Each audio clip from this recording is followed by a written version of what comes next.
Le damos gracias a Dios, hermanos. Vamos a seguir estudiando esta mañana acerca del tema que estamos analizando, que hemos titulado El juicio oral más injusto de la historia. El juicio oral más injusto de la historia. Amados hermanos, estamos en el capítulo 26 del Evangelio de Mateo, en los versículos 57 hasta el 67. La semana pasada vimos 2 aspectos de los 5 aspectos de este pasaje. Hermanos, el enemigo de nuestras almas se ha encargado de hacer un Cristo falso en cada religión. Sí, como usted lo ha oído. El adversario, el enemigo de nuestras almas, se ha encargado de hacer un Cristo falso en cada una de las religiones que existen. Los mormones tienen un Cristo a su forma, según su perspectiva personal, su teología. También los testigos de Jehová, la iglesia tradicional o la iglesia católica, los budistas, los musulmanes y hasta sectas pseudocristianas. Pero ese no es el Cristo de la Biblia. El Cristo de la Biblia fue testificado por el Padre y por el Espíritu Santo. ¿Cómo podemos nosotros vivir, hermanos, una vida cristiana correcta? Y no como lo perciben todas las religiones falsas, como a veces lo perciben también los religiosos, los sectarios, los tradicionalistas, los legalistas, los fanáticos religiosos y aún los sistemas de pensamiento erróneos de esta época. Pues cada uno de estos no tienen la calidad moral ni principios verdaderos del Evangelio de Jesucristo. Así que, como acabamos de comentar la semana pasada, analizamos 2 aspectos. El juicio oral, del juicio oral más injusto de la historia. Y vimos a los enjuiciadores en el versículo 57 y el actuar de Pedro durante el juicio en el versículo 58. Y hoy veremos los otros 3 aspectos, que son los falsos testimonios de los testigos, en el versículo 59 al 60, la actitud de Jesús ante los falsos testimonios y la pregunta del sumo sacerdote, así como la sentencia injusta y la actitud de los injustos. Haciendo un recuento del tiempo en el que estaban sucediendo las cosas, eran poco más de las 3 de la madrugada cuando Jesús fue conducido ante el grupo de 30 miembros del Sanedrín, convocando de manera irregular y fuera del lugar habitual, que era la cámara de piedras labradas del templo. O sea, el juicio, en vez de llevarlo a cabo en la cámara labrada del templo, ellos lo que hicieron fue que llevaron a Jesús a la casa de Caifás. La ley judía, amados hermanos, exigía que al menos 2 testigos coincidieran plenamente en sus declaraciones antes de que pudieran hacer una acusación formal contra un preso. Pero todos los que pasaban e injuriaban a Jesús se contradecían. Entonces no había una clara acusación en contra de nuestro Señor. Además, Judas, que pudiera haber sido uno de los testigos idóneos para condenar a Jesús, estaba nulificado como testigo, pues la ley judía prohibía expresamente el testimonio de un traidor. Mientras Jesús permanecía de pie en actitud que los estudiosos llamaron la hierética y majestuosa, Más de 20 testigos falsos abochornaban a los propios miembros del Sanedrín con sus declaraciones contradictorias y notoriamente inventadas. 2 de los testigos afirmaron que lo habían oído decir que destruiría este templo hecho por manos de hombre y en 3 días construiría otro templo sin emplear las manos del hombre. Anás, que recién había llegado, al oír esto, se levantó de su asiento al lado de Caifás y dijo que aquella sola amenaza bastaba para acusar al prisionero de que era un peligroso embabucador del pueblo, que era un revolucionario fanático que abogaba por el uso de la violencia para destruir el templo sagrado y que practicaba la magia, puesto que prometía construir un nuevo templo sin ni siquiera usar las manos. Jesús permaneció en silencio y su imperturbabilidad terminó desquiciando a Caifás.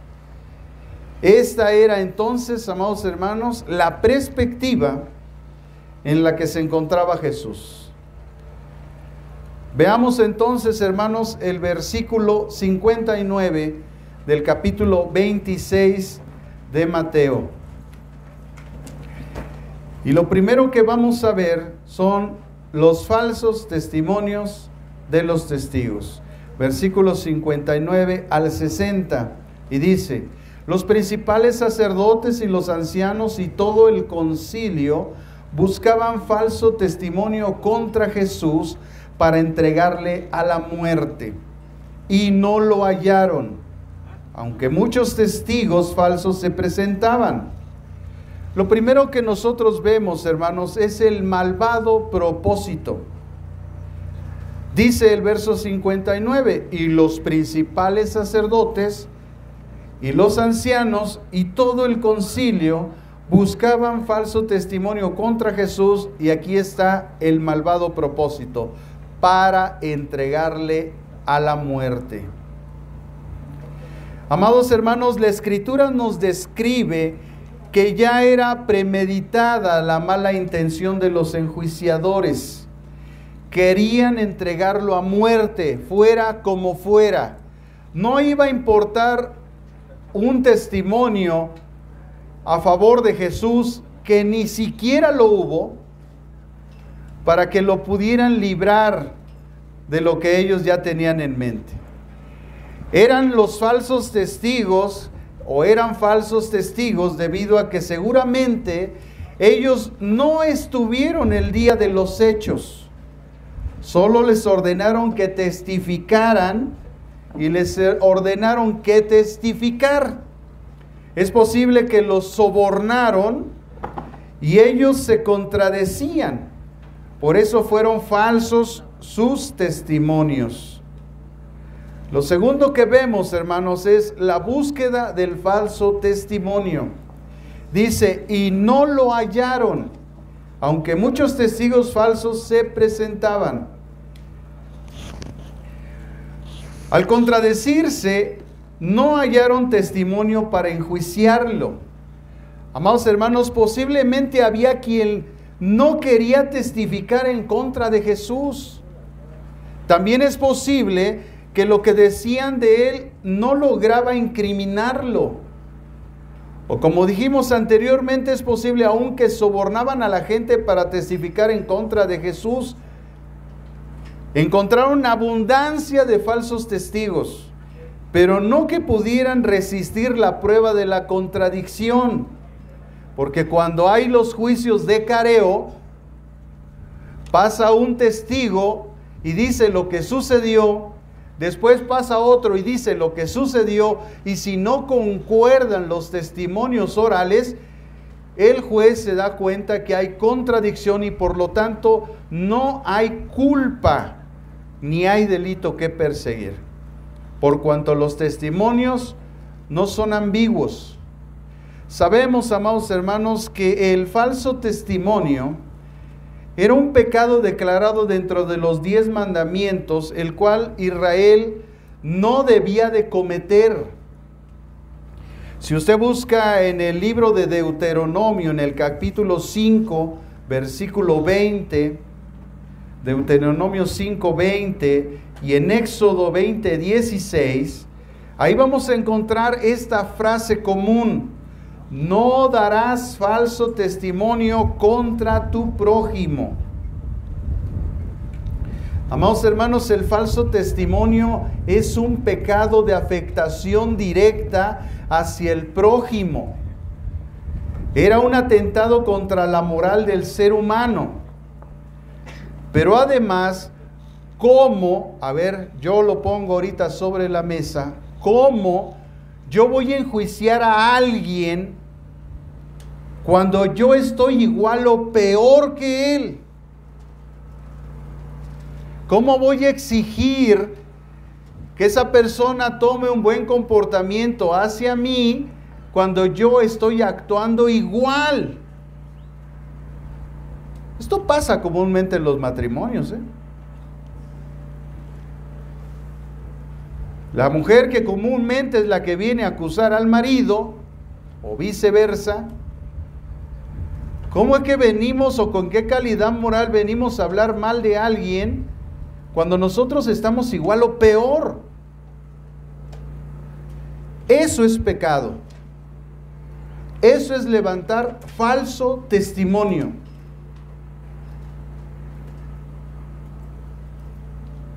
Por eso el juez de este mundo es Jesucristo. Nosotros no tenemos a veces la capacidad moral para enjuiciar a alguien. Si el creador de todas las cosas no vino a juzgar ni a condenar a nadie, la pregunta es: ¿tú quién eres? Dile que está a tu lado: ¿tú quién eres?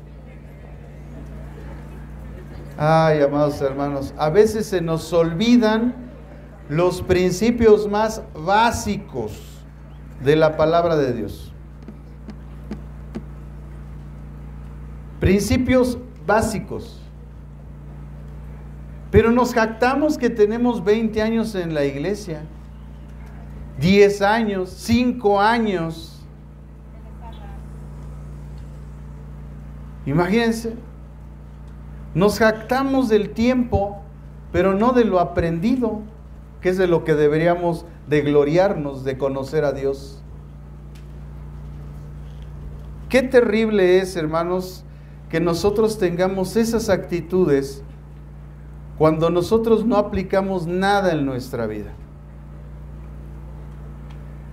El mal testimonio, hermanos, es un acto injusto. Siendo los religiosos de mal testimonio, ¿quiénes son los del mal testimonio? Los religiosos.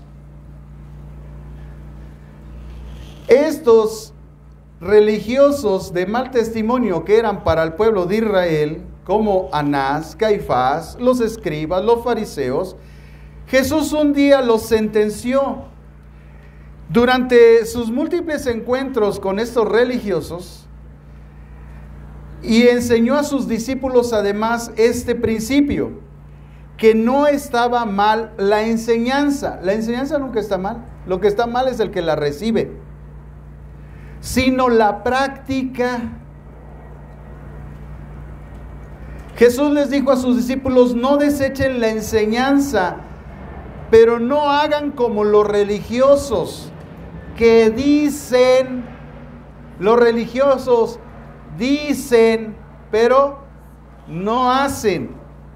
Mire lo que dice Mateo capítulo 23, versículo 3. 3 capítulos atrás de lo que estamos viendo, Jesús ya había dado esta enseñanza y les dijo: de modo que haced y observar todo lo que os digan, pero no hagáis conforme a sus obras, porque ellos dicen y no hacen.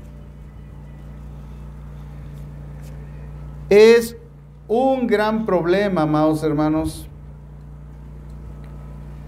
la demostración del amor entre las parejas. Tanto el varón como la mujer dicen: es que no me ama. Pero se nos olvida que el principio del amor es que primero se tiene que sembrar. Es decir, que yo primero debo de amar para que esa siembra dé un fruto. No esté esperando yo que alguien me ame cuando yo no he sembrado nada. Cuando yo solo he criticado, señalado los defectos del otro, pero no he trabajado en mí mismo. Y en el problema más grave que yo he visto en la iglesia, a través de los 20 años de que he estado pastoreando una iglesia, me he dado cuenta que el mayor problema que tú y yo tenemos, hermano, tú y yo tenemos, es el carácter.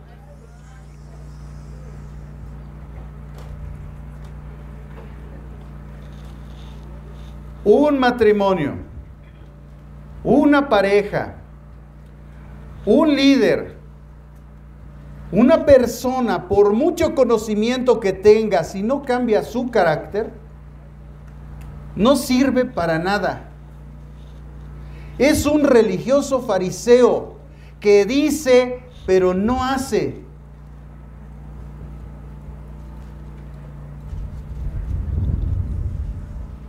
Un escritor, amados hermanos, dijo al respecto de este pasaje: repárese en la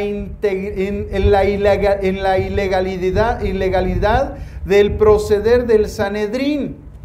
Ninguno de los testigos de la parte acusadora había hecho la menor referencia a los delitos que se le imputaban al acusado. Y ningún testigo había hablado a nombre de la defensa. Qué tremendo que están acusando a alguien de algo y no le permiten defenderse. Cuando en una casa las cosas están mal, es por las dos personas que están rigiendo esa casa. No es por uno. No es por uno, es por los dos. Y cada uno tiene que poner de su parte para que las cosas entren en comunión, en común acuerdo, en sociedad. Qué fácil echarle la culpa a otro de las cosas que están mal en un hogar. Qué fácil. Yo digo, qué cobarde. Qué cobarde es la actitud de alguien que le echa la culpa a alguien de lo que está pasando, zafándose. Cálmate, Pilato, que te lavas las manos, ¿no? No, hermanos, ya no son dos. ¿Sí han leído ese pasaje? Ya no son dos. Así es que la culpa es de los dos, no es de uno. En este caso, a Jesús se le estaba acusando injustamente y ni siquiera le dieron oportunidad de defenderse. Por eso es el juicio más injusto de la historia, porque cuando a alguien no se le da la oportunidad de defenderse, eso es una injusticia. Y eso, hermanos, es pecado a los ojos de Dios. Esa persona está en pecado. Esa fue la actitud que tomaron los fariseos, una actitud cobarde en contra de Jesús. Todos en contra de él. ¿Y quién lo defendió? Porque para ver una parte acusadora y una parte, en el caso de la legalidad, un juez que está llevando a cabo la sentencia o está valorando la sentencia, y además está el que es parte de la ley que está llevando la acusación, ¿dónde está el abogado defensor? Es por eso que cuando tenemos situaciones familiares, es importante que haya alguien que esté en medio de la situación.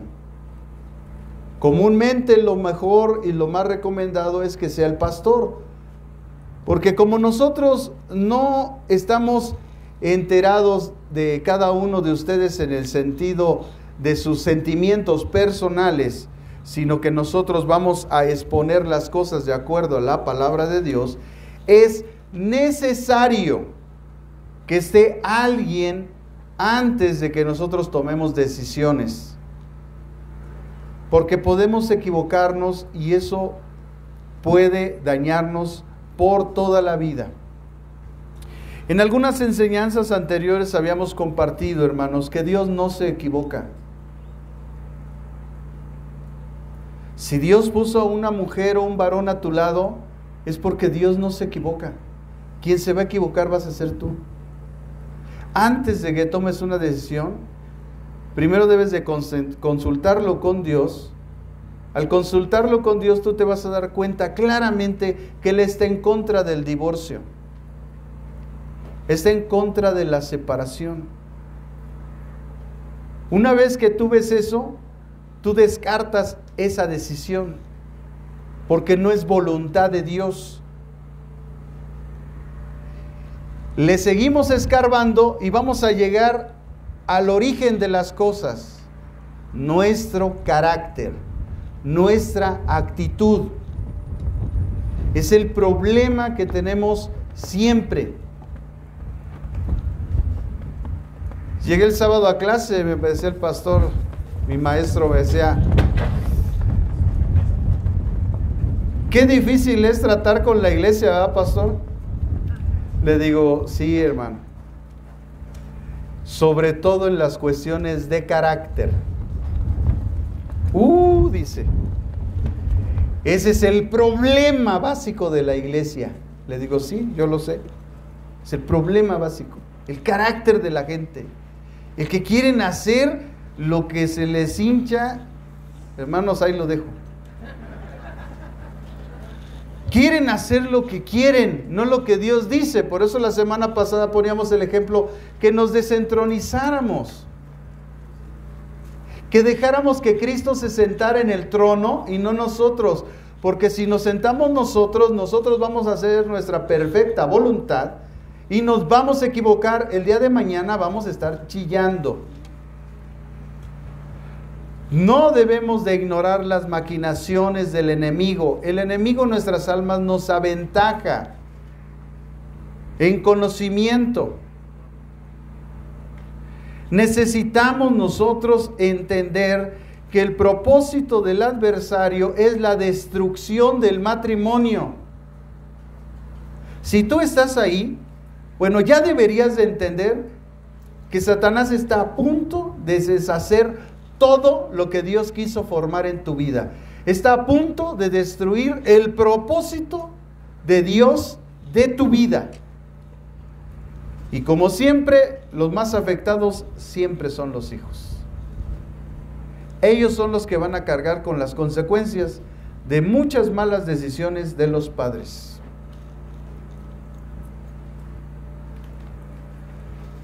¿Por qué ponemos en el contexto esta explicación, hermanos? Porque yo hallo mucha injusticia en los matrimonios. Mucha injusticia. No estamos por buenos. Nadie de los que estamos aquí estamos por buenos. Pero sí somos llamados a tener una vida nueva. Romanos capítulo 6 dice que fuimos llamados a una vida nueva. Por eso comenzamos diciendo que las religiones y las sectas falsas y los sistemas de pensamiento falsos tienen un Cristo a su manera. Porque ya hasta hay, entre paréntesis, pastores homosexuales. Ahí hay un falso Cristo. Porque si bien Cristo recibe esas personas, no quiere que sigan así. Lo enseña la Escritura, no lo digo yo, lo dice la Biblia. Por eso quieren transgredir la Biblia. Por eso quieren desechar a Dios y desechar la Biblia, porque la Biblia condena esas acciones. Al igual que el mal carácter, la mala actitud, el Señor la condena. El carácter de la persona no cambia si la persona no lee la Biblia. Entonces, ¿cómo yo me doy cuenta que la persona lee la Biblia? Por su carácter. Si tu carácter no ha cambiado es porque no lees la Biblia. Porque la Biblia, la palabra de Dios, es la medicina a nuestros huesos. Es lo que cambia nuestro carácter y nuestra actitud. Es la que nos hace mansos y humildes delante de Dios. Es la que derrota la soberbia, la altivez y el orgullo de nuestro corazón. La palabra de Dios es la que transforma el alma. Es la que cambia el temperamento. ¿Por qué sigues con esa actitud? Porque no lees la Biblia. Porque si la leyeras, tu carácter ya hubiera cambiado. Pero estamos en una generación, hermanos, donde estamos enfrentando el pecado más grave de esa generación, que es el celular. Que no lo usamos para lo que debemos de usarlo. Y te puedes pasar 5 horas en el celular y ni un minuto en la Biblia. Por eso estás como estás. Por eso eres rebelde, orgulloso, soberbio, altivo, vanaglorioso, injusto, avaro, idólatra. Por eso. La palabra de Dios es verdad, dice el Salmo, que convierte el alma. El pensamiento que debe de estar en nosotros es el pensamiento de Cristo. El carácter que debemos de tener es el carácter de Cristo. No tu mal carácter, no tu mala actitud, es el carácter de Cristo. ¿Qué haría Jesús si estuviera en mi lugar? A ver, se están peleando dos personas en el matrimonio. ¿Qué haría Jesús? En el caso del hombre, ¿qué haría Jesús en el caso de la mujer? Si la mujer fue la ofendida, ¿qué le diría Jesús? Perdona. ¿Y qué le diría Jesús al ofensor? Ve, deja tu ofrenda, ve y restáurate con tu prójimo. Es por la carencia de aplicación de los principios de la palabra de Dios que la iglesia, hermanos de Jesucristo, se está corrompiendo. Y ahora ya hay iglesias, entre paréntesis, supuestamente cristianas, donde hay gays. Pues ni cristianos son. Tienen un Cristo a su manera. Como dijimos, el Cristo de la Biblia es el Cristo que ha sido testificado por el Padre y el Espíritu Santo. No es una concepción personal de nosotros. No podremos vivir una vida cristiana correcta si no aplicamos los principios de Dios, hermanos. Si no dejamos nuestro orgullo, nuestra vanidad y nuestra soberbia. Si no intentamos comportarnos como el Señor se comportaría. Si no permitimos que el amor de Dios se manifieste en nuestros corazones. Todo acusado, hermano, tiene derecho a presentar defensa. A Jesús no se la permitieron. Solo había acusadores. ¿Dónde estaba su defensa? Eso es injusto. Dice la Escritura en el Evangelio de Juan, en el capítulo 7, versículo 24, Juan 7, 24.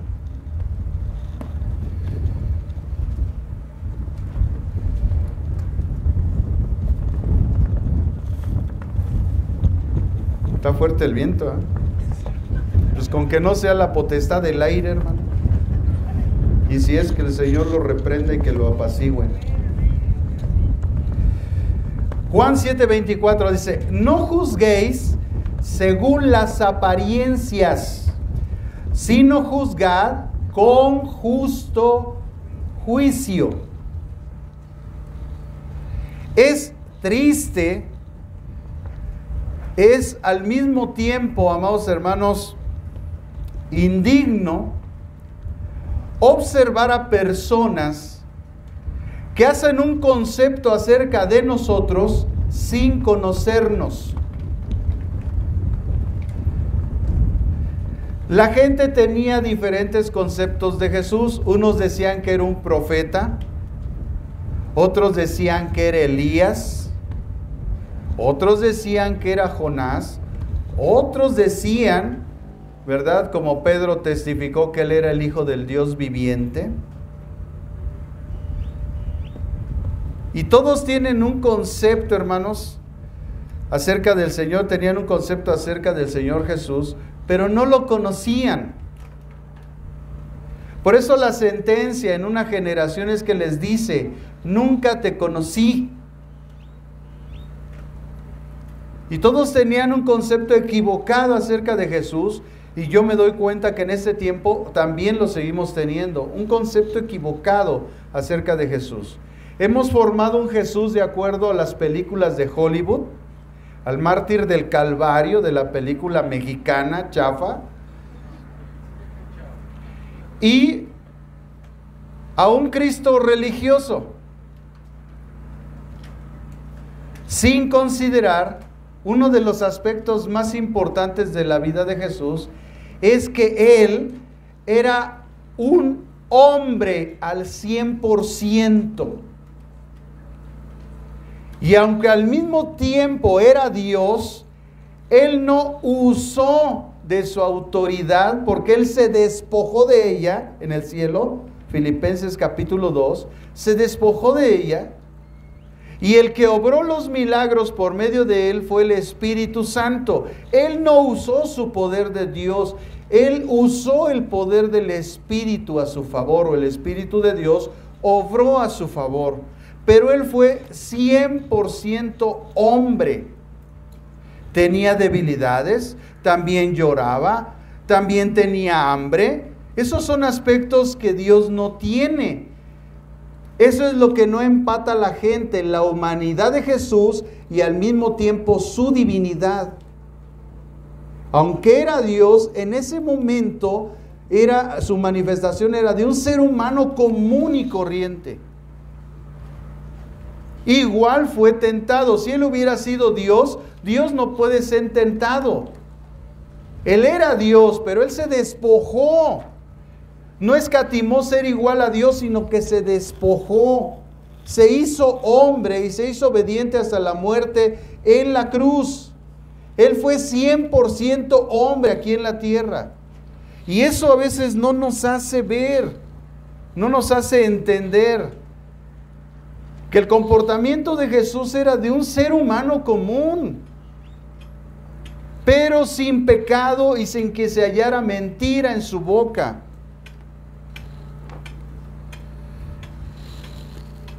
Él venía a manifestar el propósito de Dios para la humanidad y la gente no lo entendió. Entonces ellos juzgaron mal. Jesús les enseña y les dice, no juzguen según las apariencias. La gente a veces se siente tan espiritualoide que se forma conceptos de nosotros sin conocernos. Pero lo más trágico, sin observar el fruto de nuestra vida, porque eso habla más que 1000 palabras, más que 1000 testimonios. Por eso Jesús dijo, por sus frutos los conoceréis, y lo dijo en el contexto de los falsos y los verdaderos maestros. Lo que habla de nosotros es el fruto que hemos dado.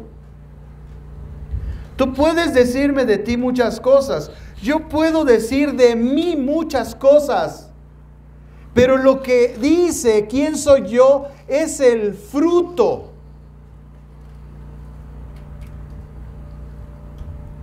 Pero qué triste y vergonzoso es ver a gente que se pone a hablar de nosotros, a tomar conceptos de nosotros, a condenarnos con sus prejuicios, con sus supuestos discernimientos espirituales, y se forma conceptos de nosotros sin conocernos a nosotros y sin conocer el fruto de nuestra vida. Es por eso que la gente se forma un concepto equivocado de Cristo, porque no ven el fruto. Jesucristo les dijo a los religiosos, si no quieren creer en los hechos, en lo que estoy haciendo, si no quieren creer en mis palabras, lo que les estoy enseñando, perdón, les dice, crean en los hechos, en el fruto de mi vida. Hermanos, ¿quién pondría en cuestionamiento el fruto de la vida de Jesús? Paciente, amoroso, siempre condolente con la gente, siempre misericordioso, siempre humilde. Eso es lo que debemos de ver en las personas. El fruto.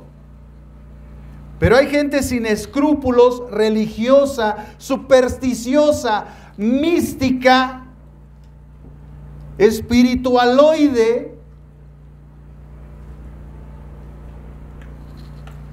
que con solo observarte son como el doctor House, ¿no? Que entran al hospital y ya saben el diagnóstico. Ni siquiera conocen lo que tiene la gente y ya saben, ya diagnosticaron.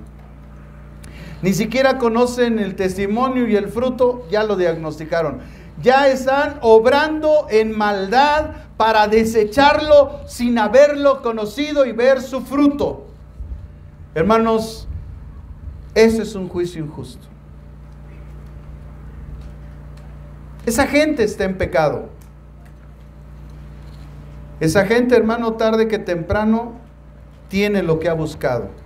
Jesús dijo claramente, no juzguéis según las apariencias, sino juzgad con justo juicio. Si queremos que Cristo sea formado en nosotros, debemos hacer justo juicio de las cosas. No obrar por las apariencias. El fruto de la persona habla por ella. Debemos poner en práctica la palabra, no solo conocerla. Además debemos hacer lo bueno. Un día Dios confrontó a su nación, Israel, con un profeta llamado Miqueas. Y en Miqueas capítulo 6, versículo 8, le voy a dar tiempo que lo busque, Miqueas 6:8, el profeta declaró unas palabras impresionantes. En el contexto, amados hermanos, el pueblo de Israel, ya no raro, se había separado de Dios, estaba ofreciendo una falsa adoración a Dios. Ellos pensaban que por llevar buenos cánticos, estar en la iglesia, levantar las manos, pero sin poner por obra lo que Dios había exigido, estaban haciendo bien. Amados hermanos, a mí no me molesta que alguien venga y me diga, pastor, fíjese que me invitaron a participar en tal ministerio, de tal evento y de no sé qué. Está bien. La pregunta es, ¿cómo está tu vida? Oye, porque si vas a ir allá a servir a donde tú te quieres apuntar y te vas a comportar de una forma rebelde y no te vas a sujetar a las autoridades que te están dando una orden, carambas, ¿para qué vas? Estás dando mal testimonio de tu iglesia, de tu pastor y las enseñanzas que él te ha dado, porque eso yo no he enseñado. Pero los papás, yo digo, oh Dios, somos tan celestinos. Todos le queremos cubrir las apariencias de nuestros hijos. Cuando yo ya desde el momento que mi hijo me dijo, mamá, quiero hacer esto, y no se está portando bien en la casa, es un rebelde, está haciendo tontería y media, no, hijo, ya ni me lo traes, no vas a participar. No, yo con qué cara me paro delante del pastor.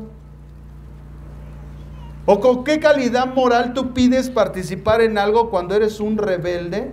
Y por supuesto, Satanás, que está siempre avergonzando a la gente, participan en los eventos, están allá, les dan una orden o les dan una indicación y resulta que no la quieren obedecer. Pues si no obedecen a Dios, no obedecen en su casa, ¿tú crees que van a obedecer allá? No.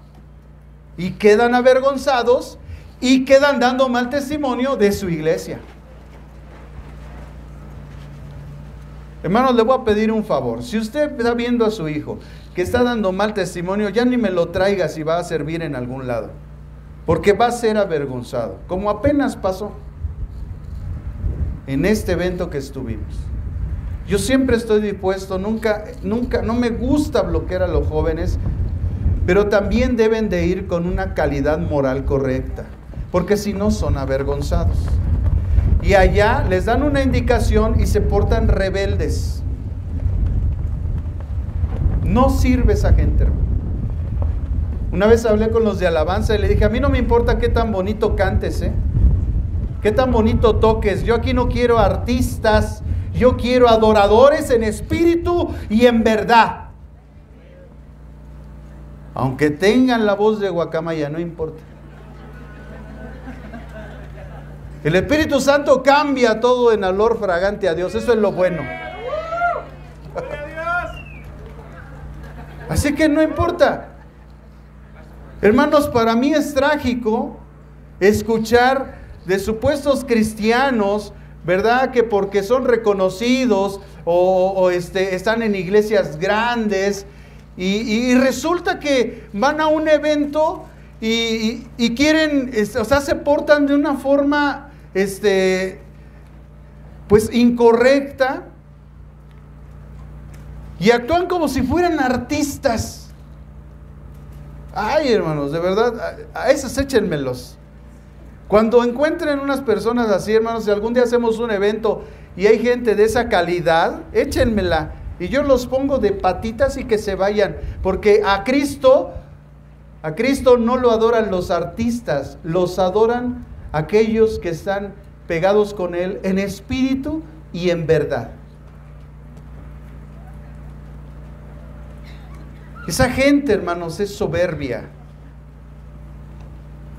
Es por eso que si tú quieres ver a un artista, paga. Pero si tú vas a ver un adorador, no tienes por qué pagar, porque la adoración a Dios es gratuita. Pero es que se gasta en transporte, pues no hagas nada. Si te va a costar y ya sentiste la carga, no hagas nada. Porque las cosas para Dios son gratis. ¿Sí escuchó lo que le dije? El Señor no está cobrando. El Señor en el monte del Getsemaní, 50 pesos, cuota de recuperación. Sácate a bañar. Es triste ver gente, hermanos, que se formó conceptos de Jesús sin conocerlo. Y es triste ver que gente se forma conceptos de nosotros sin conocernos, sin ver el fruto. Bueno, de mí habla lo que quieras, di lo que quieras. Pero si quieres saber si soy un verdadero hijo de Dios y un verdadero siervo de Dios, ve el fruto. O sea, yo te puedo decir 1000 cosas, te puedo contar cómo llegamos aquí a Neslalpan, todas las cosas que nos pasaron antes de cualquier cosa. Pero si abres tantito los ojos de japonés, de coreano, de chino, te vas a dar cuenta del fruto. Y el fruto te va a hablar más que todas mis palabras. Pero eso no hace la gente, por eso la gente hace juicios equivocados. Se llena de prejuicios. Y no quieren reconocer que se han equivocado. Porque como siempre ellos tienen la verdad, como no hay nadie que los enseñe. Qué triste vida, hermano. Esa no es la vida cristiana. Se equivocaron de iglesia. Deberían de estar allá en el mundial. Miqueas 6:8 dice: oh hombre, Él te ha declarado lo que es bueno. ¿Y qué pide Jehová de ti? Escuche, solamente hacer justicia, amar misericordia y humillarte ante tu Dios. La justicia de Dios es el alimento más sólido de la Biblia.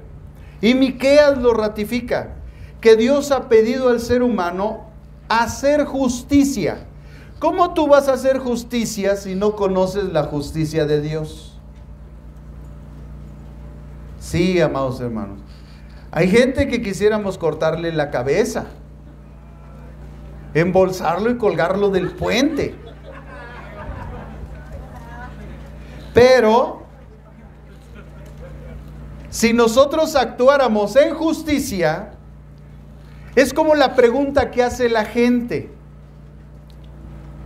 ¿por qué, si Dios es tan poderoso, por qué no acaba con el mal? Pues porque empezaría por ti. Porque si tú estás demandando que se haga justicia, y el Señor mira tu corazón, tu comportamiento, tus pensamientos, tu actitud y tu carácter, tú eres el primero que te vas al hoyo. El que pide justicia es el primero que es enjuiciado. El que pide misericordia es llevado a misericordia.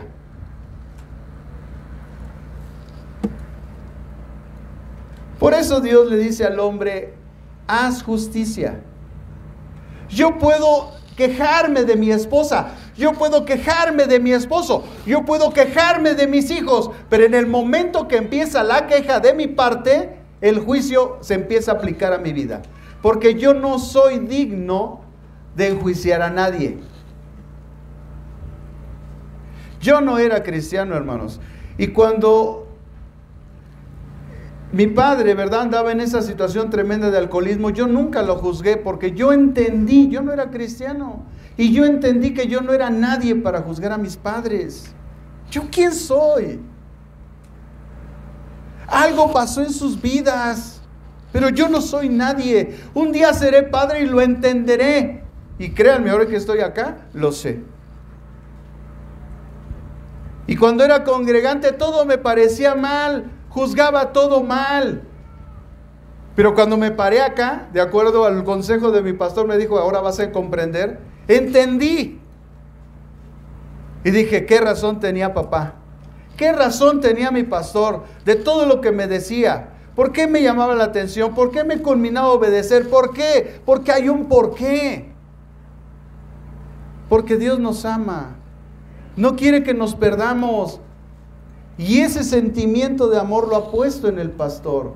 Y Él no quiere que tú te pierdas. Por eso decía la semana pasada: ¿cómo no voy a amar a mi pastor si siempre me está enseñando? Pocas veces lo veo, y cuando lo veo, lo primero que sale de su boca es una enseñanza para mí. ¿Por qué? Porque me ama, porque Él desea que tome el buen camino. El Señor culmina al hombre a hacer justicia y dice: amar misericordia. No juicio, amar misericordia. Yo tengo que tener misericordia con los demás. ¿Qué es la misericordia? Es que no les he pagado de acuerdo a lo que me hizo. Sí, estoy afectado, sí, pero yo amo la misericordia y me voy a poner a orar por él, por misericordia, para que Dios no le pague de acuerdo a lo que me hizo. Porque si le paga de acuerdo con lo que me hizo, lo borra del mapa. Una injuria, ahorita lo vamos a ver en el libro de Levítico. La persona estaba enjuiciada a ser apedreada, lapidada. Era un pecado de muerte. Levantar una acusación en contra de alguien injustamente sin darle la oportunidad de defenderse.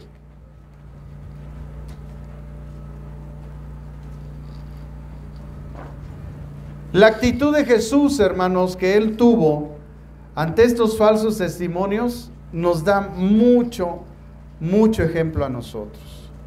En el versículo 60, desde la segunda parte hasta el verso 65, nosotros vemos la actitud de Jesús ante estos falsos testimonios y la pregunta del sumo sacerdote que le hizo.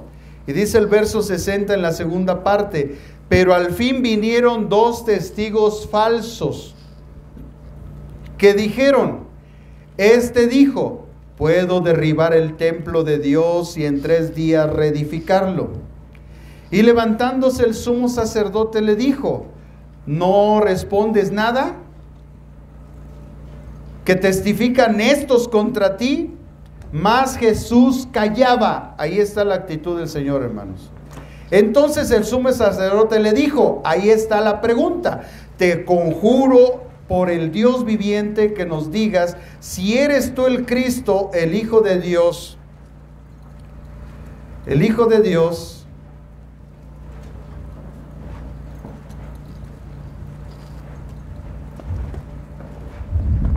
Te conjuro que nos digas si tú eres el Cristo, el Hijo de Dios. Y Jesús dijo, tú lo has dicho. Y entonces dice, y además os digo que desde ahora veréis al Hijo del Hombre sentado a la diestra del poder de Dios y viniendo en las nubes del cielo.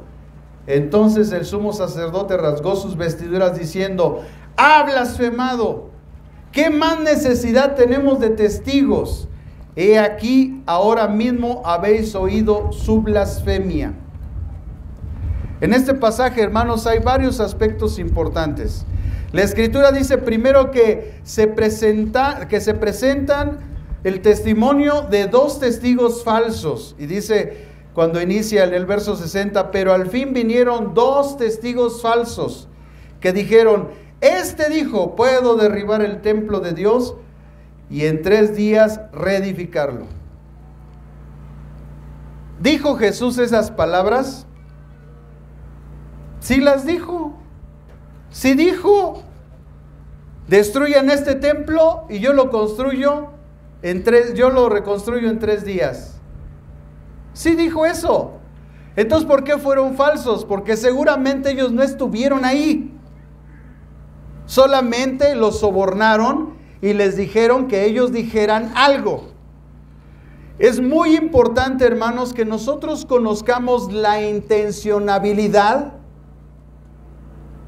de las cosas que nosotros o de que la persona está transmitiendo. ¿Cuál es la intención?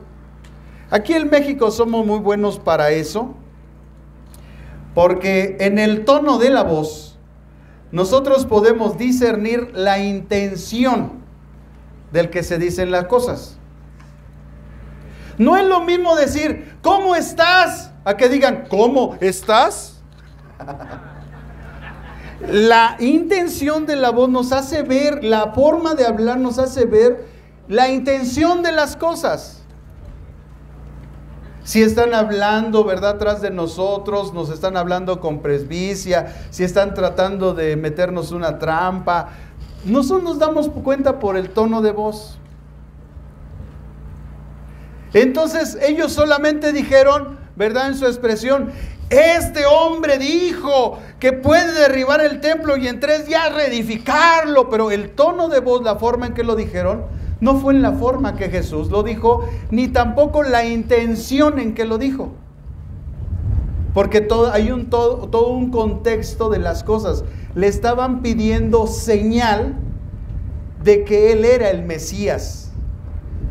¿Y qué mejor señal de que Él iba a redimir a través de su sufrimiento en la cruz y su muerte, y la señal que había dado del profeta Jonás, que iba a estar 3 días debajo de la tierra? ¿Qué mejor testimonio ese? Y resucitar y que ellos vieran que Él era el Mesías. Por eso dijo, destruyan, seguramente hasta Jesús hizo las manos así, destruyan este templo y yo lo voy a reconstruir en 3 días. Seguramente los religiosos y algunos de los discípulos estaban viendo el templo en vez de estar viendo a Jesús que estaba hablando, y seguramente Él, cuando dijo destruyan este templo, estaba así, pero todos como estaban acá, pues no vieron la intención con que lo dijo. Después el Evangelio de Juan sí lo dice, la intención, y ahorita lo vamos a ver, hermanos. Pero además, ese acontecimiento estaba cumpliendo una profecía del Salmo capítulo 27, versículo 2. Ya estaba escrito, hermanos. Como hemos dicho anteriormente, en este capítulo 26, la palabra tiene que cumplirse. Y dice el Salmo 27, 12: no me entregues a la voluntad de mis enemigos, porque se han levantado contra mí testigos falsos y los que respiran crueldad. Es decir, que la Biblia nos deja ver la intención del corazón de estas personas. No solamente eran falsos, sino que era gente cruel, malvada, perversa, los que estaban atestiguando en contra de Jesús. Entonces, la declaración era correcta, pero los testigos falsos. Como dijimos, estos seguramente fueron sobornados para que hablaran en contra de Jesús, así como Judas para entregar al Señor, también fue sobornado. Posiblemente estos cuates ni siquiera estuvieron en el momento de las palabras de Jesús, por cuanto no entendieron la intencionalidad con la que lo dijo. Ellos solamente lo incriminaron, lo acusaron de sus palabras. Qué triste, ¿a poco no te entristece cuando una persona dice, es que tú dijiste esto? Sí, pero ¿cuál fue la intención? Como te saliste al baño, como sonó el teléfono y te saliste irreverentemente cuando Dios está hablando, no entendiste cuando regresaste por qué dije lo que dije, y entonces tú juzgaste que lo que yo dije estuvo mal, sin considerar que fue tu falta de atención y tu irreverencia la que hizo que no entendieras el contexto de mis palabras. Cuando critican a un pastor, hermanos, en el Face, tengan mucho cuidado. Y si ustedes ven que lo están criticando, busquen el mensaje completo, escúchenlo, vean el contexto de lo que dijo, para que vean si realmente se equivocó o no. Porque mucha gente hace los fake news, ¿verdad? Las falsas noticias, los falsos mensajes. Ellos lo que hacen es extraer solamente la parte que les conviene, la parte que los va a acusar. Eso hicieron con Jesús. Pero no vieron el mensaje completo. No se dejen llevar por palabritas así que dicen. Y cuando le den like, o cuando aseveren algo, o que estén de acuerdo con algo que se publicó, vean todo el contexto, hermanos. No juzguen a alguien con falso juicio. Yo he escuchado de predicadores famosos que han dicho algunas cosas y la gente luego los ataca. Y yo digo, a ver, déjame buscar el mensaje, lo busco, lo escucho todo. Ah, pero es que él dijo esto porque antes dijo esto. Pero como la gente, hermano, nada más hay gente criticona, pues nada más está tratando de atacar a los que verdaderamente están predicando la palabra de Dios. Y eso es injusto, eso es pecado. Hay que tener mucho cuidado, hermanos. Jesús se había dicho eso. Pero ¿en qué sentido lo había dicho? Hermanos, busquen Juan capítulo 2, versículo 18 al 22. Juan 2, 18 al 22. Juan 2, 18 al 22 dice: y los judíos respondieron y le dijeron, ¿qué señal nos muestras ya que haces esto? Respondió Jesús, les dijo, destruid este templo y en 3 días lo levantaré. Dijeron luego los judíos, en 46 años fue edificado este templo, y tú en 3 días lo levantarás. Escucha el 21, mas él hablaba del templo de su cuerpo. Por tanto, cuando resucitó de entre los muertos, sus discípulos se acordaron que había dicho esto, y creyeron la escritura y la palabra que Jesús había dicho. No bastan las palabras, hay que ver la intención. ¿Cuál fue la intención? ¿Por qué se dijo lo que se dijo? Es por eso, hermanos, que esta gente enjuició mal a Jesús. ¿Cuál fue la actitud de Jesús ante estas acusaciones? Dice el verso 62 de Mateo 26. Y levantándose el sumo sacerdote le dijo, ¿no respondes nada? Que testifican estos contra ti. Mas Jesús callaba. Jesús, hermanos, a pesar de las acusaciones falsas, callaba. La palabra griega callaba denota que se mantenía en silencio. Jesús estaba rehusando dar respuesta a las apremiantes preguntas de Caifás. A veces, hermanos, el silencio nuestro ante alguna acusación solo hace ver la necedad de la aseveración inculpatoria que se nos hace. En pocas palabras, a veces es mejor callar cuando estás viendo a una persona que te quiere injuriar, que está dudando de tu integridad, de tu ministerio, de tu vida. Mejor te callas porque estás viendo la necedad de una persona que solamente está juzgando vagamente a otra persona.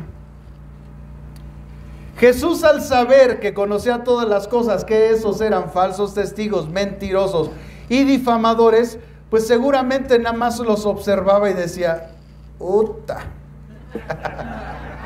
Ya no es mi palabrita, hermano.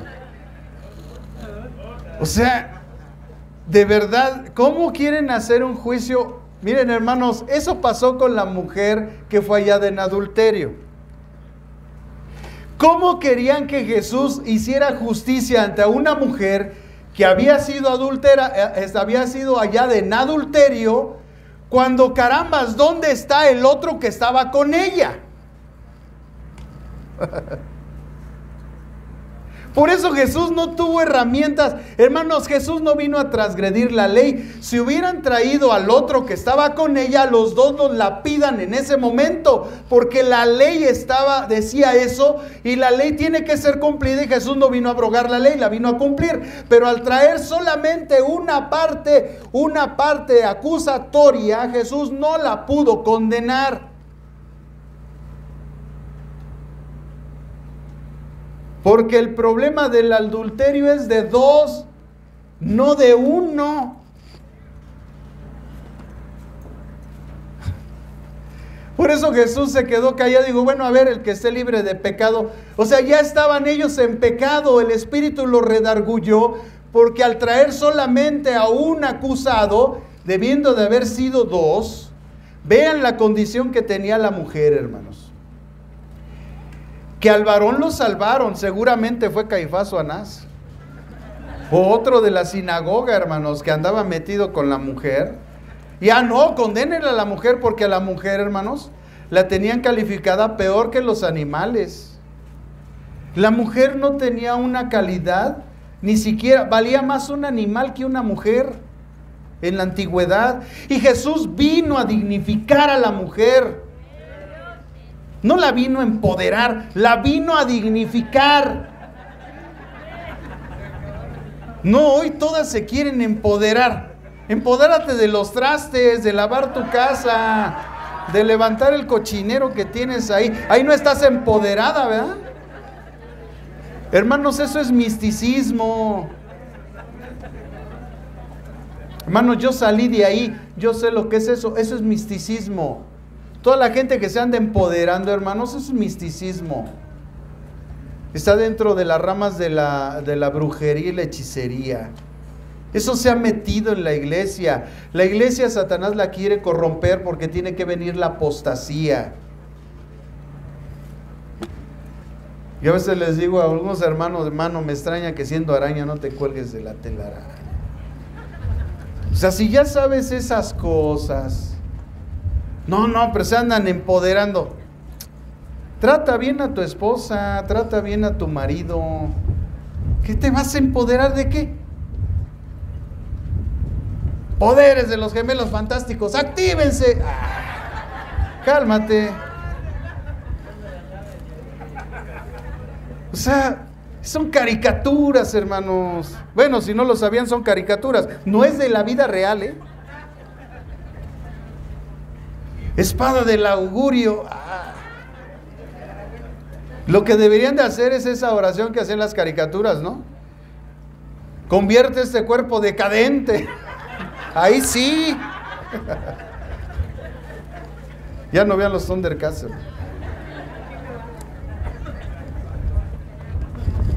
Jesús callaba, hermanos, porque a veces hay mejor callar cuando estamos viendo una necedad. O sea, yo me puedo defender. Que levanten la primera acusación, yo me defiendo. Órale, pa' pronto. Y los dejo callados. Pero a veces es mejor callar cuando estás hablando con un necio que te está acusando sin conocerte y sin ver el fruto, sin valorar el fruto de tu vida. ¿Para qué le dices algo a esa gente? No respondas al necio según su necedad, eso dice el libro de Proverbios. Mejor Jesús se calló. Hermanos, cuando estamos ante una falsa acusación, cuando estamos viendo la necedad de la gente, mejor nos callamos y mira, sí, bueno, si tú crees eso, pues bueno. Acá tu tercer ojo que te lo está revelando, pues que te lo diga. Si tú sientes así como una presencia cuando me acerco, pues ¿no será que tú estás endemoniado? Porque tú eres el que tienes esa actitud, no yo. Yo te amo, yo me puedo acercar a ti y darte un abrazo, pero tú yo me acerco y te haces a un lado. ¿Qué está pasando? A lo mejor estás endemoniado, porque Jesús enseñó, ámense los unos a los otros, salúdense con ósculo santo. A veces los más endemoniados son los que acusan, no los que estamos siendo enjuiciados. Estamos en un mundo injusto, hermanos. El mundo siempre va a rechazar lo verdadero, porque no siguen los principios de Dios. Jesús se cayó, hermano, ante Caifás, ante esas inculpaciones absurdas. Entonces ya no solo era el lugar inapropiado para enjuiciar a alguien, sino también los falsos testimonios, palabras para inculparlo y las estratagemas para hacerlo caer, todo injustamente. Así como vimos, hermanos, no habían conseguido una acusación contra Jesús que pudiera mantenerse o que fuera lo suficientemente condenatoria como para sentenciarlo a muerte. Hermanos, la ley judía manifestaba la muerte a los blasfemos, eso ya lo vimos, o lo vamos a ver, pero la ley romana no. Tenemos que nosotros conocer, hermanos, para estudiar este pasaje, ¿qué es lo que decía la ley romana y qué era lo que decía la ley judía? Los judíos no tenían autoridad para matar a nadie, porque era un pueblo conquistado por Roma. Así es que se habían establecido las leyes romanas ahí y todos las tenían que obedecer. A los romanos, cuando más adelante vamos a ver el juicio de Jesús, a Pilato no le importó lo que decían de él. Dijo, es que esto, o sea, el que alguien diga algo no quiere decir que sea cierto. Tú me puedes decir que eres león, tú me puedes decir que eres tigre, pero pues yo te veo y te sigo viendo igual. Entonces, hermanos, la jurisprudencia de Roma no condenaba la injuria. En México, si tú injurias a alguien, te ponen una multa, 600 pesos. Es que me ofendió, es que me dijo, bueno, a ver señor, usted dijo, se hace el juicio, son 600 pesos, tenga 1200, ¿por qué? Porque ahorita le voy a decir otras cosas. Pues sí, ya que estamos ahí, hermanos, para pronto, ¿no? ¿Por qué me da 1200? Pues para decirle lo que ahorita le voy a decir, para que ya no me traiga a juicio, de una vez le pago. Entonces, como vimos, hermanos, no había conseguido una acusación contra Jesús que pudiera mantenerse o que fuera lo suficientemente condenatoria. Y en la jurisprudencia romana, pues no, eso no operaba. Ellos estaban sometidos a la autoridad romana. No procedía, en pocas palabras. ¿Cuál fue entonces la pregunta del sumo sacerdote para hacer caer a Jesús? Le dice, entonces, en el versículo 63, entonces el sumo sacerdote le dijo, te conjuro por Dios. Ahí, hermano, cuando él dijo eso, él no lo hizo con la intención correcta, él lo hizo para atacar a Jesús. Te conjuro por el Dios viviente que nos digas si eres tú el Cristo, el Hijo de Dios.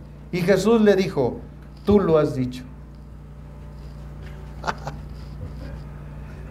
Te conjuro por el Dios viviente. Las palabras griegas dicen exorquizo secata touteo tus ontos. No hablo bien el griego, hermano, pero me defiendo. Exorquizo secata touteo tus ontos. Así Caifás puso, amados hermanos, a Jesús bajo juramento a fin de obligarlo a que se autoinculpara, cosa que era ilegal en la jurisprudencia judía. Al principio rehusó el Señor Jesús responder a la pregunta, pero después, al invocar el nombre de Dios, uno de los grandes mandamientos es que no debes de tomar el nombre de Dios en vano. Y más vale que cuando digamos, ¿verdad?, que no se debe de jurar, el Señor Jesús dijo, no jures por nada, porque comúnmente el ser humano está expuesto a caer.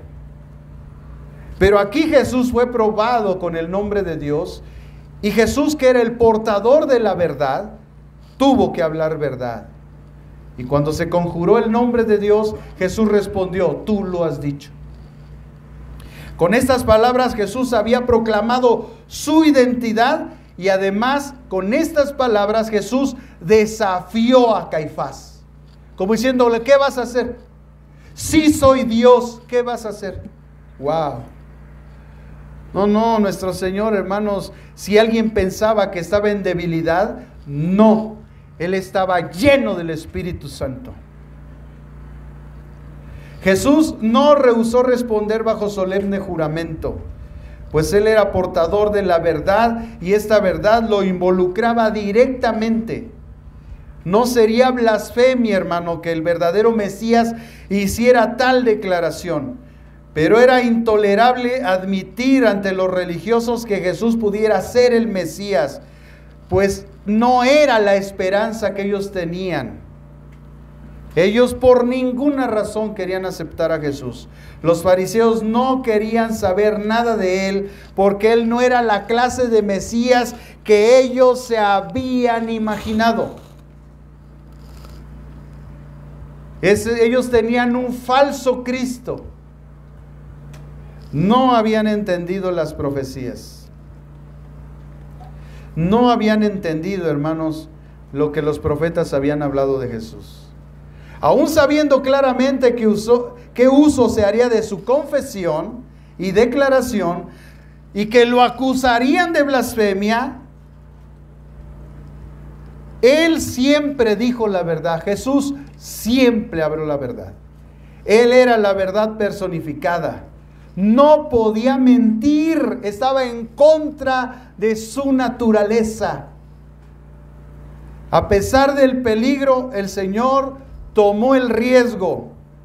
El portador de la verdad tuvo que decir la verdad. Tú lo has dicho. Martín Lutero un día hizo esta proclamación: si puedes, ten paz, pero sobre todo, habla la verdad, cueste lo que cueste. A mucha gente no le gusta que uno le diga la verdad, pero yo la tengo que decir, cueste lo que cueste. A Jesús le costó la vida. Es probable que un día el hablar la verdad nos cueste la vida. La acusación que hace Caifás de blasfemia es porque Jesús pretendía ser el Mesías, el Hijo de Dios, es decir, el mismo Dios viviente, personificado. Entonces encontramos, hermanos, lo que el Señor Jesús refirió después, una palabra de revelación. Y el Señor Jesús dijo en el verso 64, además os digo que desde ahora veréis al Hijo del Hombre sentado a la diestra del poder de Dios y viniendo en las nubes del cielo. Entonces el sumo sacerdote rasgó sus vestiduras diciendo, ha blasfemado, ¿qué más necesidad tenemos de testigos? He aquí ahora mismo habéis oído su blasfemia. Hermanos, en este pasaje Jesús revela en ese momento que a partir de cumplirse todo el propósito del Padre en su vida, Él estaría en una condición de autoridad en los cielos. Así que dijo, veréis al Hijo del Hombre sentado a la diestra del poder de Dios.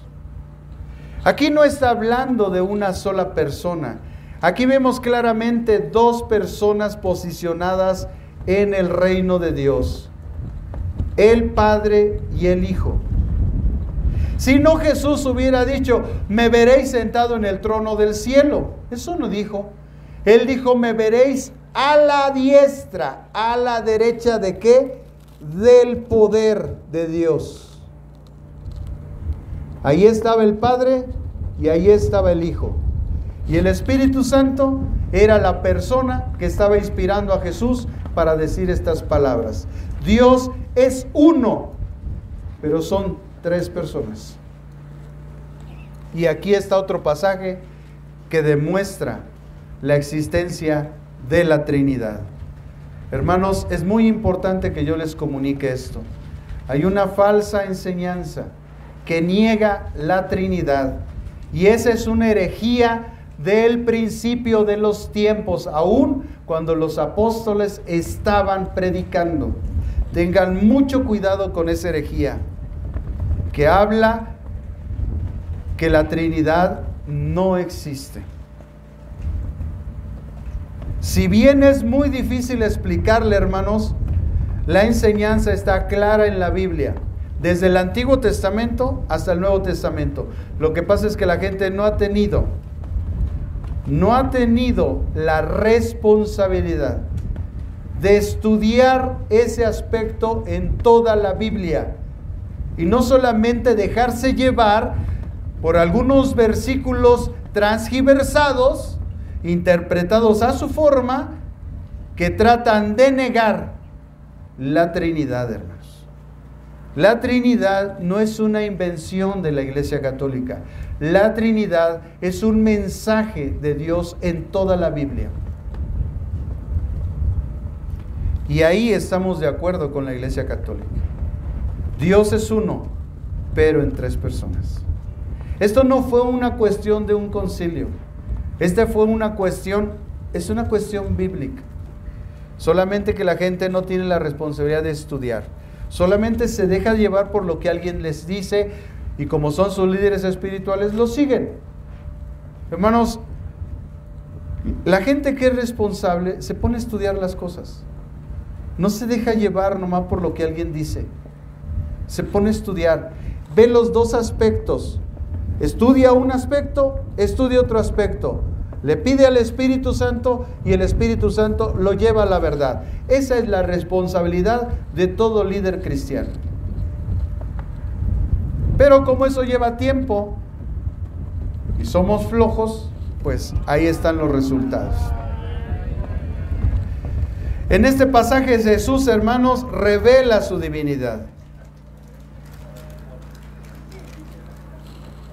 La Escritura nos dice claramente dónde estaba Jesús antes, porque Él regresó, o estaba pidiendo que Él iba a regresar, o Él estaba anunciando regresar donde Él estaba antes.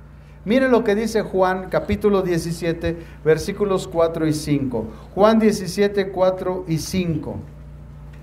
Dice, yo te glorificaré en la tierra, habiendo terminado la obra que me diste que hiciera, y ahora glorifícame tú, Padre, junto a ti. ¿Qué óvole? ¿Qué óvole? Ahí está, otra vez. Jesús hubiera dicho, ahora me voy a glorificar y me voy a sentar en el trono. No dijo eso. Dijo, ahora glorifícame tú, Padre, junto a ti. ¿Ya ven cómo son dos personas diferentes? ¿Ya ven cómo ahí está la Trinidad? Pero bueno, la gente está con sus falsas enseñanzas. Hermanos, Dios tenga misericordia de sus vidas. Con la gloria que tenía contigo antes de que el mundo existiera. ¿Qué óvole? Él solamente estaba anunciando que iba a regresar donde Él antes estuvo. Y anuncia en este pasaje antes de que el mundo existiera. Pero bueno, la gente, hermanos, les digo, sigue con sus cosas que no. En Juan 1:1 dice el evangelista Juan, en Juan capítulo 1, versículo 1, dice, en el principio era el verbo era con Dios y el verbo era Dios. En el principio el verbo era con Dios y el verbo era... Ahí está otra vez. O sea, la Biblia se cansa de enseñar la doctrina de la Trinidad, pero la gente sin escrúpulos que está transgiversando persiste en su error. Bueno, pues que sigan ahí, hermanos. En Colosenses 1, 15 al 17, Colosenses 1, 15 al 17, dice, hablando de Jesús, Pablo, hablando de Jesús, dice, Él es la imagen del Dios invisible. ¿Qué es una imagen? Algo que tú puedes ver. Jesús es lo que sí se puede ver de ese Dios que es invisible. Él es la imagen del Dios invisible, dice, el primogénito de toda la creación. Eso no quiere decir que Él sea el primer ser creado, sino quiere decir la palabra, el primogénito quiere decir que Él es el primero, el que es la sustancia o el creador de todas las cosas. Porque en Él, dice, fueron creadas todas las cosas, las que hay en los cielos y las que hay en la tierra, visibles e invisibles, sean tronos, sean dominios, sean principados, sean potestades, todo, ¿qué es todo? Todo fue creado por medio de Él y para Él. Y Él es antes de todas las cosas, y todas las cosas en Él subsisten. Pero además proclama su segunda venida y dice, y viniendo en las nubes del cielo. Entonces Jesús revela dos cosas. Primero, el estado al cual va a regresar, que estaba con el Padre, pero lo segundo es su segunda venida. Y dice, y viniendo en las nubes del cielo. Esto, hermanos, fue ratificado en el libro de los Hechos, en el capítulo 1, versículo 10 al 11, por los ángeles que lo vieron subir al cielo. Y dice el libro de los Hechos en el capítulo 1, versículo 10 al 11. Y estando ellos con los ojos puestos en el cielo, entre tanto que él se iba, he aquí se pusieron junto a ellos dos varones con vestiduras blancas, los cuales también les dijeron, varones Galileos, ¿por qué estáis mirando al cielo? Este mismo Jesús que ha sido tomado de vosotros al cielo, así vendrá como le habéis visto ir al cielo, o sea, entre las nubes. Las palabras de Jesús, hermanos, son juzgadas entonces, a pesar de toda la certeza que tenían, de blasfemia. Y dice en el verso 65 que entonces el sumo sacerdote rasgó sus vestiduras diciendo, ha blasfemado, ¿qué más necesidad tenemos de testigos? He aquí ahora mismo habéis oído su blasfemia.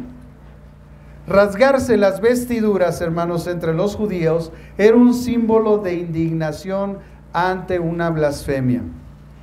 En el libro de Levítico, la persona que blasfemaba estaba condenada a lapidación, a muerte. En Levítico 24, 14 al 16, Levítico 24, 14 al 16, nosotros leemos esto. Lleva al que maldice fuera del campamento, y todos los que oyeron pondrán sus manos sobre su cabeza, y toda la congregación lo apedreará. Y hablarás a los hijos de Israel diciendo, cualquier hombre que maldiga a su Dios llevará su pecado, y el que blasfeme el nombre de Jehová ha de morir, toda la congregación lo apedreará. Era juicio de muerte, hermano. Injuriar a alguien, así como injuriar a Dios, es pena de muerte a los ojos de Dios, hermanos. Él lo toma como un asesinato. En el libro de Isaías capítulo 1, ahí usted lo puede estudiar. El término blasfemia entonces se refiere a cualquier dicho, acción o pensamiento que deshonra o difama la naturaleza o el nombre de Dios. Lógicamente, si tú y yo estamos hechos a la imagen y semejanza de Dios, cualquier acto en nuestra contra de difamación, en ese sentido, es pena de muerte a los ojos de Dios. Es un pecado de muerte, del cual Primera de Juan dice, yo no quiero que se pida por eso. Porque ya no es cuestión de una oración, es cuestión de que ya la persona se arrepienta y ya no siga haciendo esas cosas. En el diccionario de Jerusalén, hermanos, encontré que dice que la Biblia no la limita solo a las palabras, sino que comprende también hechos, como el pecar. El pecar es una blasfemia en contra de Dios. No era la primera vez, hermanos, que Jesús era acusado de blasfemia. También en Juan capítulo 10, versículo 33 dice, le respondieron los judíos diciendo, por buena obra no te apedreamos, sino por la blasfemia, porque tú siendo hombre, te haces Dios. ¿Qué había pasado? Que él se había dicho hijo de Dios. A la ley judía, esa persona tenía que morir. Pero Jesús estaba diciendo la verdad. Por lo tanto, ese juicio no caía sobre de él. El único que realmente blasfema a Dios y el único que realmente va a blasfemar contra Dios y el único blasfemo real, hermanos, va a ser el anticristo. En el libro de Daniel, en el capítulo 7, versículo 25, Daniel 7, 25 dice, y hablará palabras contra el Altísimo, y a los santos del Altísimo quebrantará, y pensará en cambiar los tiempos y la ley, y serán entregados en su mano hasta tiempos y medio tiempo. Aquí está hablando, hermanos, de la acción del anticristo cuando él rompe el pacto con Israel en los 3 años y medio posteriores a su aparición. En Apocalipsis 13:6 dice, y abrió su boca en blasfemias contra Dios, está hablando del anticristo, para blasfemar de su nombre, de su tabernáculo y de los que moran en el cielo. Y al final dice, el Hijo del Hombre, el Mesías, será blasfemado. Dice el Mateo 27:39, y los que pasaban le injuriaban, meneando la cabeza. Se burlaban de Jesucristo. El Señor Jesús, hermanos, al final también fue blasfemado. Pero el Señor otorgó perdón a esas personas. Dijo, el que blasfeme contra el Padre, sus pecados les han perdonado. Si blasfema contra el Hijo, pero si blasfema contra el Espíritu Santo, no les será perdonado. Hermanos, una de las cosas que yo he procurado siempre que hablo con los testigos de Jehová es no tocar el tema del Espíritu Santo, porque ellos van a blasfemar en contra de él. Y ese es el único pecado que Dios no les va a perdonar. Por eso procuro no hablar del Espíritu Santo con ellos, porque sé que van a blasfemar. Trato de llevarlos a la coherencia, ¿verdad? Bajo las cosas bíblicas correctas, pero trato de no tocar ese tema. Y si ellos lo tocan, pues ya sé que están sentenciados a muerte en ese momento. La secta de los testigos de Jehová es una de las sectas destructivas más peligrosas, porque ellos blasfeman directamente contra el Espíritu Santo. Esa gente, hermanos, tristemente, si no se arrepienten, se van a ir directitos al infierno.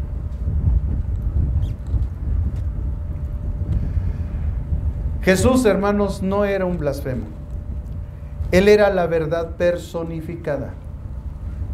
Primera de Pedro 2:22 dice, Primera de Pedro 2:22, el cual, hablando Pedro de Cristo, dice, no cometió pecado, ni engaño alguno se halló en su boca.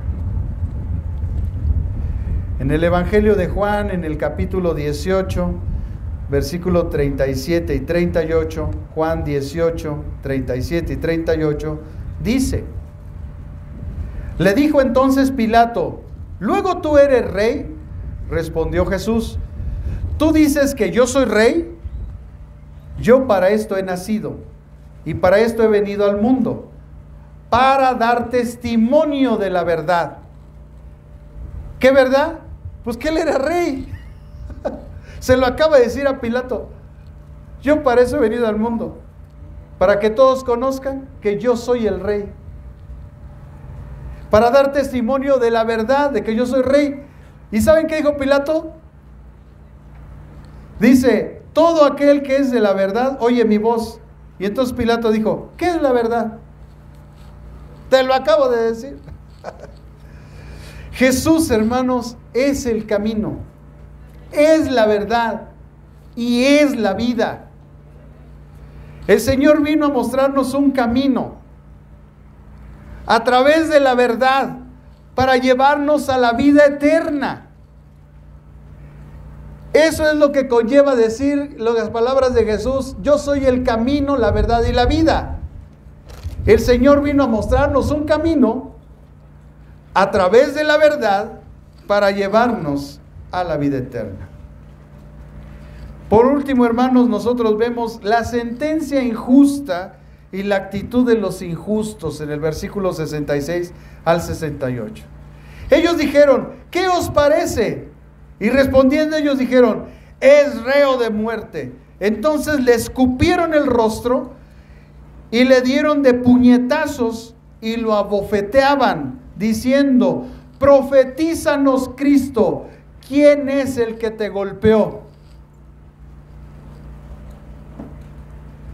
La ley judía, hermanos, exigía que antes de pronunciar la sentencia de muerte, el tribunal celebrara 2 sesiones.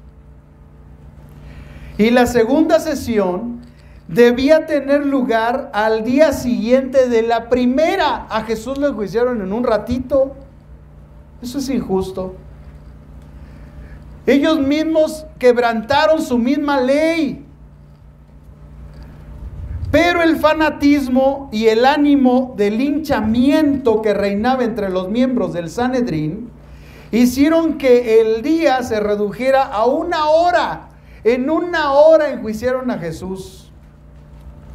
Dejaron a Jesús en la sala de audiencia al cuidado de los guardias del templo, quienes no cesaron de escupirle, de golpearlo en la cara. Juan, que presenciaba tales vilezas, a la distancia percibió un movimiento de cabeza del maestro indicándole que se alejara. Vean, aún en esos momentos tan terribles de su vida, Jesús protegió a los suyos. Yo te hago una pregunta hoy, hermano. ¿Qué te hace pensar que Jesús no te va a proteger todos los días de tu vida? ¿Qué te hace pensar que el que se dejó escupir, golpear y humillar va a permitir que tú pases esas cosas? Pero sabe esto, si tú estás pasando esas cosas, lo único que tienes que saber certísimamente en tu mente y en tu corazón es que el poderoso Espíritu de Dios está sobre de ti.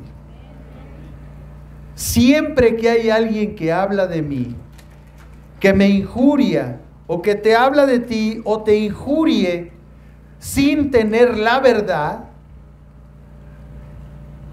más que entristecerte, protege a los tuyos y hazles saber que el poderoso Espíritu de Dios está sobre de ti.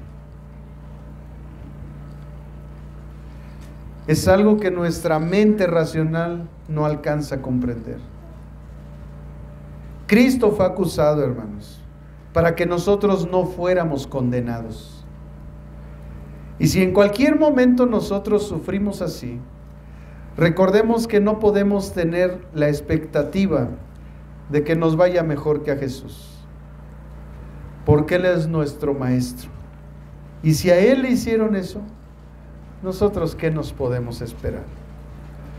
Lo único que Dios no espera ni esperaba es que entre nosotros nos estuviéramos injuriando. No puede haber cabida entre nosotros a la injuria, porque somos hijos de Dios. Porque todos y cada uno de los que estamos aquí fuimos comprados por precio. Porque Dios no va a tener por inocente al culpable. Porque Dios nos ha culminado siempre a amarnos los unos a los otros. El Señor sufrió de insultos y abominables actos de agresión y de burla por los que lo estaban enjuiciando. Por eso Isaías 53, hermanos, es uno de los libros que más me gusta. Isaías 53, versículos 4 y 5, el versículo 6 y 7, el 8 en la parte final y el versículo 9, dicen algo bien poderoso. Isaías 53, 4, de ahí empezamos. Y nosotros le tuvimos por azotado, por herido de Dios y abatido, mas Él herido fue por nuestras rebeliones, molido por nuestros pecados. El castigo de nuestra paz fue sobre de Él, y por su llaga fuimos nosotros curados. Dice el verso 6 y 7, todos nosotros nos descarriamos como ovejas, cada cual se apartó por su camino, mas Jehová cargó en él el pecado de nosotros. Angustiado él y afligido, no abrió su boca. Como cordero fue llevado al matadero, y como oveja delante de sus trasquiladores enmudeció y no abrió su boca. El verso 8 en su última parte y el 9 dice, y por la rebelión de mi pueblo fue herido, y se dispuso con los impíos su sepultura, mas con los ricos fue su muerte, aunque nunca hizo maldad, ni hubo engaño en su boca. Para finalizar, hermanos, quiero citar las palabras de un comentarista bíblico antiguo, el cual señaló: así confesó él, como ejemplo y estímulo para que sus seguidores lo confiesen ante los hombres, cualquiera que sea el peligro que corran. El desdén, la burla cruel y el aborrecimiento son la porción segura del discípulo, como lo fueron del maestro, de parte de los que deseaban golpear y reírse con burla del Señor de la gloria. En el capítulo 50 de Isaías se predicen exactamente estas cosas. Confesemos el nombre de Cristo y soportemos el reproche, y nos confesará Él delante del trono de su Padre. El hecho ha enseñado desde entonces muchas cosas a los creyentes. Y si los infieles, los fariseos y los hipócritas tropiezan en esto o abusan de ello, es a su propio riesgo. Apenas sabemos cómo actuar en situaciones muy difíciles. Si fuésemos dejados a nosotros mismos, por tanto, que él se cree firme, el que cree estar firme, tenga cuidado de no caer. Desconfiemos todos de nuestros corazones y confiemos totalmente en el Señor. Pedro lloró amargamente. La pena por el pecado no debe ser ligera, sino grande y profunda. Pedro, que lloró tan amargamente por negar a Cristo, nunca lo olvidó nunca lo volvió a negar, sino que lo confesó a menudo frente al peligro. El arrepentimiento verdadero de cualquier pecado se demostrará por la gracia y el deber contrario. Esa es señal de nuestro pesar, no solo amargo, sino realmente sincero. El juicio más injusto de la historia, hermanos, un día se llevó a cabo. No interesa quién lo hizo.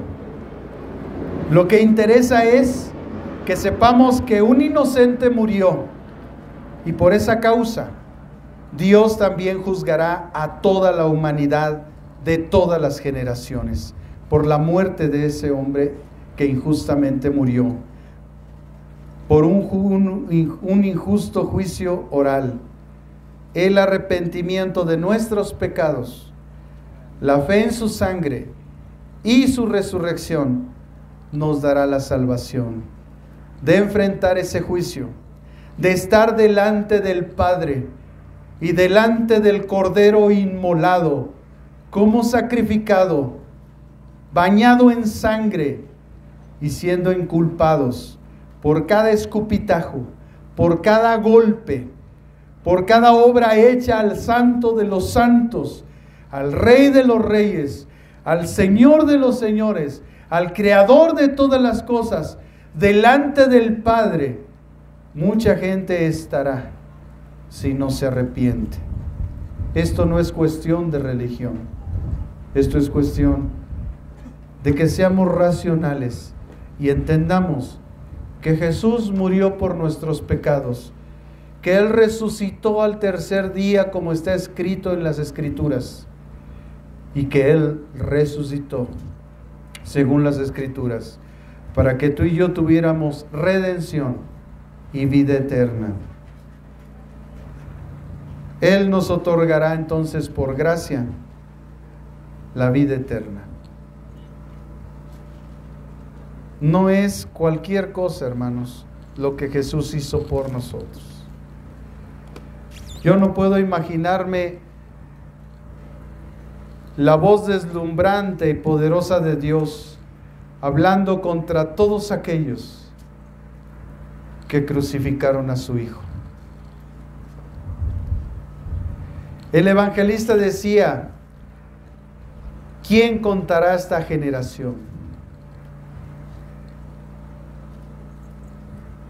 Que crucificó, que mató, que injurió, que maldijo al Creador de todas las cosas. Jesús ya lo había explicado en una parábola y había dicho que había encargado la viña y envió a hombres, siervos, que fueran a recuperar la ganancia de la viña. Y dice que los maltrataron, los golpearon y los mataron. Entonces dijo: enviaré a mi hijo, a él lo respetarán. Y dice que llegó el hijo y lo mataron igual. La pregunta de Jesús fue contundente y les dijo: ¿qué hará el Señor de la viña a aquellos que ultrajaron y que mataron al hijo? Amados hermanos, la puerta del infierno está abierta y mucha gente está entrando ahí porque ha pensado que la entrada del cielo es por obras, por practicar una religión y no por vivir la vida de Jesús. Yo solamente le recuerdo a esta audiencia las palabras de Jesús: el que cree en mí no es condenado, pero el que no cree ya ha sido condenado, porque no ha creído en el unigénito Hijo de Dios. Por eso yo te invito en esta mañana a que cambies tu actitud y tu pensamiento en contra de Dios. Arrepiéntete de tus pecados. Arrepiéntete de lo malo que estás obrando y de lo que estás haciendo. Porque Dios no tendrá por inocente al culpable. Y menos cuando decimos que conocemos de Dios. Dios no perdonó al mundo antiguo, a ti tampoco te perdonará. El que transgrede la ley se hace transgredor o rebelde ante los ojos de Dios, y Dios lo enjuiciará, tarde o temprano. Él no aplica la ley porque estamos bajo la gracia, y es paciente con nosotros, y espera que nos arrepintamos. Pero si no nos arrepentimos, el día de mañana, hermanos, empezamos a escuchar las malas noticias. Si tú no conoces de Dios y habías practicado solamente una religión, yo te invito el día de hoy. Y quiero pedir a toda la iglesia se ponga de pie. Y ahí en su lugar empiecen a orar, hermanos, para que Dios tenga misericordia. Si hay alguna persona que viene por primera vez en esta mañana, que el Señor le otorgue el don del arrepentimiento y pueda Él, por la misericordia de Dios, venir. Si tú vienes por primera vez y tú habías practicado una religión y no habías caminado con Jesús, yo te invito hoy, ven a Cristo, recíbelo como el Señor y el Salvador de tu vida. Arrepiéntete de tus pecados y permite que el Espíritu Santo traiga ese perdón a tu vida. De otra manera, un día habrá un juicio y Dios juzgará a todas las generaciones por la vida de su Hijo amado Jesús. ¿Hay alguien en esta mañana? Arrepiéntete de tus pecados. Pídele perdón a Dios. Da un paso de fe y ven al frente. El Señor Jesús le decía a los hombres, ¿qué quieres que yo haga? Él sabía lo que necesitaban. Él sabe que necesitas la salvación, pero Él espera que tú des el primer paso. Porque mucha gente a veces no quiere conocer de Dios. Él piensa que todas las religiones llevan a Cristo, y esa es una mentira del diablo. Cada religión tiene su Cristo a su manera, pero ese no es el Cristo de la Biblia. El Cristo de la Biblia es el Cristo que ha dado testimonio el Padre y el Espíritu Santo. El Cristo de la Biblia está descrito aquí en la palabra de Dios. Así es que si tú vienes por primera vez, yo te invito. A lo mejor vienes por primera vez y tienes a Cristo, qué bueno, pero déjanos orar por ti, porque esta palabra ha limpiado tu corazón, porque aún hay iglesias pseudo cristianas que dicen predicar el Evangelio, pero realmente no lo predican. Y a lo mejor es necesario que tú también vengas al frente, podamos orar por ti y pedir al Espíritu Santo que venga realmente sobre tu vida. Porque hoy has escuchado el Evangelio de la salvación. Cierre sus ojos ahí en su lugar, hermano, incline su rostro y vamos a orar. Padre, gracias te damos por tu palabra que es verdad.